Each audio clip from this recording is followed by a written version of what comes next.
আমরা 26 লক্ষ টন আম উৎপাদন করি।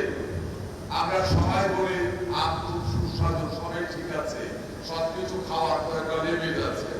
আমরা এত আম উৎপাদন হচ্ছে, আমি জানি এই মুহূর্তে বহু এলাকাতে আম চাষিরা মোটামুটি একটু কষ্টও আছে, যেই দামে আমটা পাওয়ার কথা বা বিক্রি করার কথা ওই দাম পাচ্ছে না, কারণ মার্কেট যে পরিমাণ চাহিদা তার কোনো প্রোডাক্টিভিটি বেড়ে গেছে। এটা আলহামদুলিল্লাহ। এখন প্রয়োজন রপ্তানি, বিশ্বে ডিমান্ড আছে, রপ্তানির জন্য প্রয়োজন হাইজেনিক প্যাকিং, এটাও রেডি হয়ে গেছে। যারা রপ্তানির সাথে জড়িত আছে তাদেরকে একটাই অনুরোধ করব, কাস্টমারকে যা কমিটমেন্ট দেবেন